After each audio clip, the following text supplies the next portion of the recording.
শ্রীমদ্ ভগবদ গীতা ষষ্ঠ অধ্যায়। এই অধ্যায় হল ধ্যানযোগ অধ্যায়।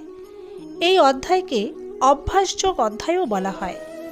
বন্ধুরা, শ্রীমদ্ ভগবদ গীতার প্রত্যেকটি অধ্যায়ের প্রত্যেকটি শ্লোকের ধারাবাহিকভাবে পুঙ্খানুপুঙ্খ বিশ্লেষণ এই চ্যানেলের মাধ্যমে আপনাদের কাছে পৌঁছে দেবার প্রয়াস করেছি, যাতে আপনারা প্রত্যেকেই খুব সহজভাবেই বুঝতে পারেন এবং তাতে উপকৃত হন। ভগবদ্গীতার জ্ঞান একটি মহৎ বিজ্ঞান এবং নিজের যথার্থ কল্যাণ সাধন করার জন্য এই জ্ঞান আহরণ করা প্রতিটি জীবের পরম কর্তব্য। এই পর্বে আলোচনা করছি শ্রীমদ্ ভগবদ গীতার ষষ্ঠ অধ্যায়ের 29 এবং 30তম শ্লোকে কি বলা হয়েছে।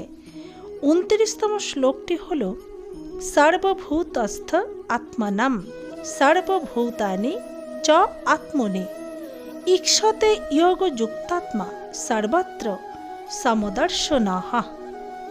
এই শ্লোকের অর্থ হল প্রকৃত যোগী আত্মাকে সর্বভূতে দর্শন করেন এবং সর্বভূতকে নিজ আত্মাতে দর্শন করেন। এরপর 30তম শ্লোকে বলা হয়েছে ইয়ো মাম পশ্যতি সর্বত্র সর্বম চ ময়ি পশ্যতি তস্যহম না প্রণশ্যামি স চ মে না প্রণশ্যতি। এই শ্লোকের অর্থ হল, যিনি আমাকে সর্বভূতে দর্শন করেন এবং আমার মধ্যে সর্বভূত দেখেন, আমি তার অদৃশ্য হই না। কথা একই, তবে আগের শ্লোকে আত্মার জায়গায় পরের শ্লোকে আমি ব্যবহৃত হয়েছে। এইটুকু পার্থক্য। এই আমি তো আত্মা, তবে পুনরুক্তি কেন? কথাটা হলো, আমি আত্মা বটে, কেননা আত্মরূপে তিনিই সর্বভূতে অবস্থিত, কিন্তু কেবল আত্মাই আমি নয়, কেননা আত্মভাবে তিনি নামরূপ পরিবর্জিত অব্যক্ত স্বরূপ। সগুণ বিভাবে তার কত নাম, কত রূপ। তিনি বিশ্বরূপ, তার সহস্র নাম। তিনি ভক্তজন প্রাণধন, সচ্চিদানন্দ বিগ্রহ, লীলা বশে অর্চা বিভব অর্থাৎ অবতার, সকলই তিনি। তিনি তো কেবল নিঃসঙ্গ নিষ্ক্রিয় ব্রহ্ম নন, তিনি সর্বলোক মহেশ্বর, সর্বভূতের সুহৃদ, ভক্তের ভগবান। এই শ্লোক দুটির ব্যাখ্যায় বলা হয়েছে, ভাগবত শাস্ত্রের মূল কথা হল, জীবের যখন সর্বভূতে আত্মদর্শন লাভ হয়, তখনই তার ভগবানের সমগ্র স্বরূপ অধিগত হয় এবং তাতে পরাভক্তি জন্মে। তখন ভক্তে ও ভগবানে এক অচ্ছেদ্য নিত্য মধুর সম্বন্ধ স্থাপিত হয়। আধ্যাত্ম শাস্ত্র মতে আত্মদর্শনই হল মোক্ষ।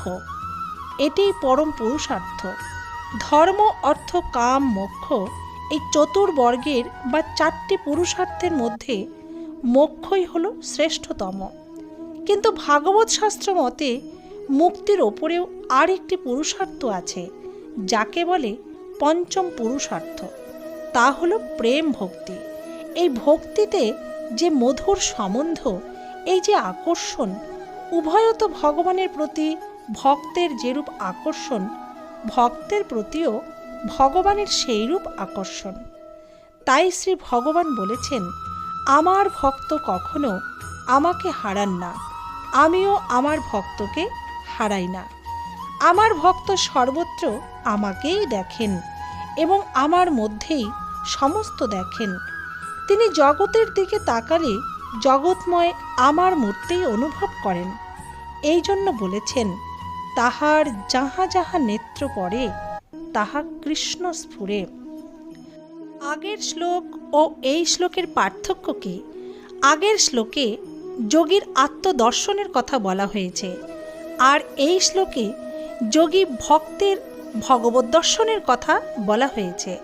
কিন্তু এই পরম জ্ঞান ও পরাভক্তি যে একই বস্তু, তা কেবল গীতা ভাগবত আদি ভাগবত শাস্ত্রের গ্রন্থেই দেখা যায়।